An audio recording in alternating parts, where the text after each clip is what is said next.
कुछ घंटे बाद संस्कृति और आस्था का महामेला शुरू होने वाला है।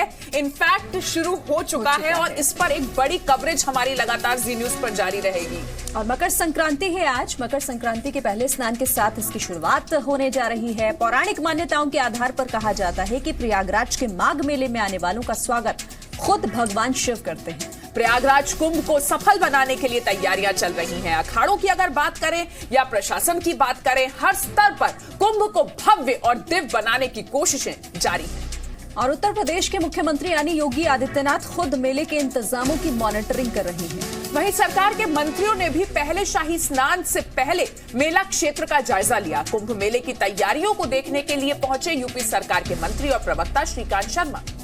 और खास बातचीत की है इनसे हमारे संवाददाता विशाल पांडे ने। सुनिए। हम इस वक्त मौजूद हैं संगम में और हमारे साथ बातचीत करने के लिए मौजूद हैं उत्तर प्रदेश सरकार के प्रवक्ता व कैबिनेट मंत्री श्रीकांत शर्मा, क्योंकि कुंभ को लेकर लगातार उत्तर प्रदेश की सरकार और केंद्र की सरकार बात कर रही है। इसीलिए हम श्रीकांत शर्मा से बात करते हैं, आखिरकार इस बार की कुंभ क्रांति से क्या मैसेज देना चाह रहे हैं आप?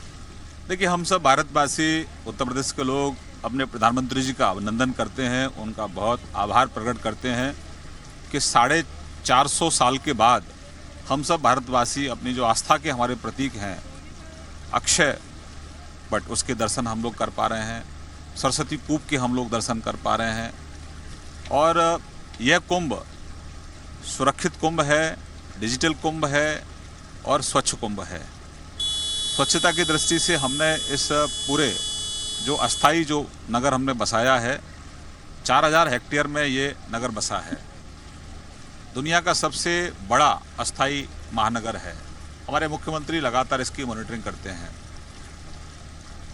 करीब 1.5 लाख करीब हमने शौचालय यहाँ बनाए हैं। जगह जगह डस्टबिन की आपको व्यवस्था देखने को मिलेगी।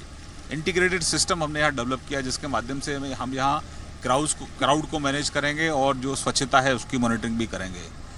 हमारे प्रधानमंत्री जी ने 192 देशों को आने का यहाँ निमंत्रण दिया है। हमारे मुख्यमंत्री ने देश के सभी मुख्यमंत्रियों को, राज्यपालों को आने का यहाँ निमंत्रण दिया है। और 75 राज्यों के, 75 देशों के यहाँ राजदूत आ चुके हैं। उनके ध्वज आपको आने वाले पीछे मेरे देखेंगे तो आपको दिखाई दे जाएंगे। श्रीकांत जी, लेकिन जो ये कुंभ है, ये धार्मिक कुंभ से ज्यादा इस बार सियासी कुंभ दिखाई पड़ रहा है। बताया जा रहा है कि बीजेपी से 2019 के चुनाव से जोड़कर देख रही है कि 19 का चुनाव है लोकसभा का, और उससे पहले इस कुंभ क्रांति के जरिए एक सियासी क्रांति लाई है। देखिए, हमारे लिए तो ये आस्था का प्रतीक है, धार्मिक है, सांस्कृतिक है और हमारी तो जड़ें हमारी संस्कृति में ही हैं। हमको तो जाना ही इसीलिए जाता है। अगर हम इस तरह के आयोजन नहीं करेंगे तो कौन करेगा? और इस पर जो सवाल खड़े कर रहे हैं, ये वही लोग हैं जो केवल सियासत करते रहे। मैं इसलिए बता रहा हूं आपको कि 450 साल के बाद आज हम अपने अक्षय वट के दर्शन कर पा रहे हैं। ये पहले क्यों नहीं हुआ? आज सरस्वती कूप के हम दर्शन कर पा रहे हैं, ये पहले क्यों नहीं हुआ? गंगा को अविरल करने का संकल्प हमने लिया है। 32 नाले हमने टैप करने का काम किया है और इनमें दूषित पानी भेजने का काम वही लोग कर रहे हैं जो हमारे इस आयोजन पर सवाल खड़े कर रहे हैं। उन्होंने क्यों नहीं किया? तो हम जो उन्होंने नहीं किया, जो करना चाहिए था, जिनका नैतिक दायित्व बनता था, उन लोगों ने नहीं किया। हम लोग कर रहे हैं और हम पर ही सवाल खड़े कर रहे हैं। तो ये वो लोग हैं जो केवल इस देश में सियासत करने के लिए आए थे, चांदी की चम्मच लेकर पैदा हुए थे। जिनकी आस्था इस देश में है, इस देश की संस्कृति में है, वो इस तरह के आयोजन और भव्य तरीके से करेंगे। लेकिन जिस राजनीतिक पार्टी की आस्था अगर इटली में है तो वो इस तरह के आयोजन कैसे करेगी? जिस पार्टी की सोच अगर मुगलिया है तो वो इस तरह के आयोजन कैसे करेगी? हमारी इच्छा शक्ति है, हम इस तरह का आयोजन कर रहे हैं। श्रीकांत जी, आप इस तरह का आयोजन कर रहे हैं, अच्छी बात है, लेकिन साधु संत, आपने भी कुंभ में आया, तमाम तरह के पोस्टर देखे होंगे।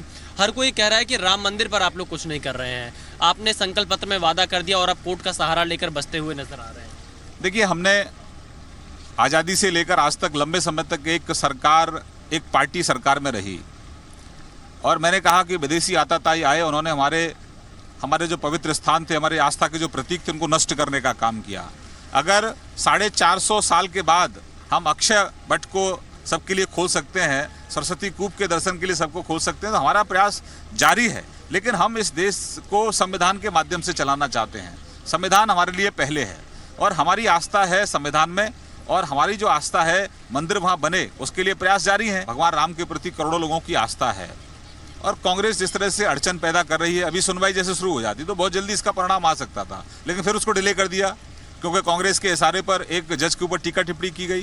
पहले ही कांग्रेस के एक वकील ने भी टीका टिप्पणी की और कहा कि 2019 के बाद ये फैसला आना चाहिए।